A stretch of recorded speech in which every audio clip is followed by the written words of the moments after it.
think of the word hood, I think of a person, a place, and perhaps even a thing. I'm Sir Creepsta, and welcome to Muhlenberg County Ghost Stories from the Hood. Tonight's tale of terror is entitled The House of Ghosts and Demons, Part 1. Mr. Hubert, the Friendly Ghost. Normally, when one thinks of ghosts, the first thing that comes to mind is that they are a supernatural entity with the capabilities to inflict fear upon us at any given moment. Rarely do we view them in any type of positive aspect.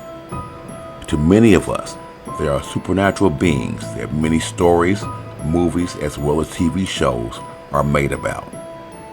Their mere knowledge of their existence is enough to give us nightmares in our sleep.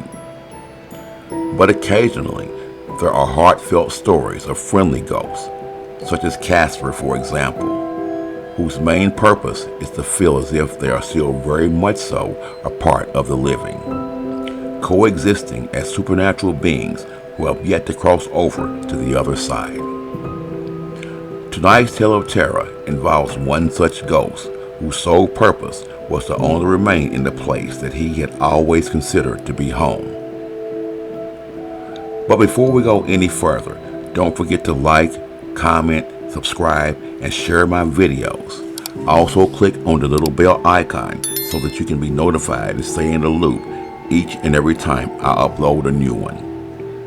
With that being said, sit back, relax, grab some snacks, and be terrified by yet another Muhlenberg County ghost story from the Hood. A few years back, a close friend of mine approached me with a story that terrified me to the bone. I'm fully aware that in several of my previous stories, I've used the exact same terminology. But please believe me when I say that this time I sincerely mean it. The bizarre chain of unexplained supernatural events that had taken place in his home were enough to make the bravest of brave pack up and get their family as far away as they could from the house. Like most ghost stories, nothing drastic ever happened at first. According to my friend, he and his other siblings, along with their parents, would start to hear strange sounds at night in and around their preteen years, while they would be lying in their beds. Things such as pots and pans rattling in the kitchen, doors slowly opening up and closing all by themselves, various lights around the house randomly flickering off and on throughout the night. These strange occurrences of events didn't really bother them much at first. There was always a rational reason from his parents behind them, such as the doors needing their hinges oiled, or the house was old and the noise from the pots and pans were just signs of the house settling in on its foundation, or it was because of the age of the house. There was bound to be some electrical and foundational issues going on with it. So my friend told me that he and his siblings and his parents went about things like they normally did, totally ignoring anything that seemed to be out of place. But as time went on, my friend would tell me that things only started to intensify. For example, the squeaking sounds from the doors began to get louder and more pronounced, as did the rattling of the pots and pans. It were as if someone or something was trying its best to garner their attention. Nonetheless, my friend told me that he and his family once again shrugged it off and went about their normal way as if nothing was happening. According to my friend, it wasn't until he and his brother were alone in their room playing with one another that things would forever take a step deeper into the supernatural realm. One night, my friend told me that he and his brother were in their room playing with their G.I. Joe action figures that their parents had gotten them for Christmas, when out of the corner of his eye, he thought that he saw something move in their room. The room at the time was very, very dimly lit, so at first he thought that they were just seeing things, and he shook it off as being just that. But when his older brother asked him, did he see something in the corner of their room, he knew then that it wasn't his mind playing tricks on him after all. He had in fact seen something, but what it was, he could not tell.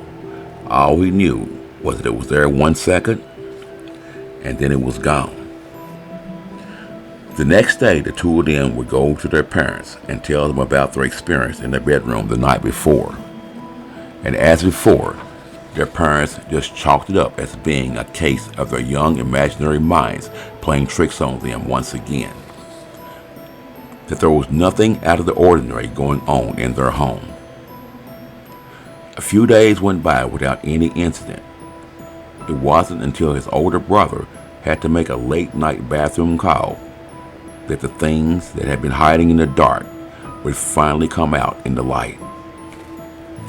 While his brother was finishing up in the bathroom, he told his younger brother that he felt as if he wasn't in the bathroom alone. It was as if someone was standing right behind him while he was relieving himself. But when he turned around and looked, no one was there. After he finished up, he went to the sink to wash his hands. While standing there, he happened to glance up and look in the mirror, only to be frightened to death by what he saw standing in the doorway of the bathroom directly behind him. To his utter surprise was what appeared to be an elderly man wearing a pair of what is known as bib overalls, looking right at him. He immediately turned around to look, but no one was there. At that moment, he ran straight to their bedroom, woke his younger brother up, and tried to explain to him what he had just witnessed. According to my friend, neither he or his older brother were able to fall back asleep, and they would spend the rest of the night consoling one another in fear. Like clockwork, the next day my friend went on to tell me that both he and his brother yet again brought this matter up to their parents. Up to now, the things that they had been experiencing had a logical explanation for them, such as the faulty lights, the settling in of an old house, squeaky doors and hinges. But having visually seen something took things to a whole other level. At least it did for he and his brother. But still, not so much so for the stubborn, non-believing parents. To them, it was simply a case of kids being kids, seeking attention. It wasn't until the mother of my two friends was up late one night putting away the dishes when she thought that she had felt someone staring at her from outside of the kitchen. When she turned around, she would briefly catch a glimpse of what appeared to have been an elderly man standing in the hallway. But when she turned and dashed toward the doorway to try to see who it was, no one was there. My friends would go on to tell me they overheard their mom and their dad the next morning discussing the matter, with their dad continuing to downplay the whole incident and chalk it up as simply being a case of her getting caught up with their boys' stories and just imagining things. Days would turn to weeks and weeks to months without any incidents, according to my friends. It wasn't until on and around the 4th month when the world would change. My friends would tell me that it was then that they would overhear their dad waking their mom up and telling her that the boys weren't lying after all, that he had been telling the truth all along. Because I too just saw an old man wearing a pair of overalls standing in the hallway just as I was on my way to the bathroom. He told her that one minute he was there and then poof, he was gone. This prompted their dad to start doing some research on the house and to trying to find out the history of the house and who would possibly live there prior to them moving into the home. It wouldn't take long for him to find out the answer that he was looking for. He would soon discover that yes, there was an older man who had occupied the house several years prior to their moving into it, and he went by the name of Mr. Hubert. Mr. Hubert was known to have been a very likable and kind man who loved children. According to my friend's dad's source, he passed away from natural causes several years prior to them moving into the old home, and there was probably his spirit that was still roaming the house.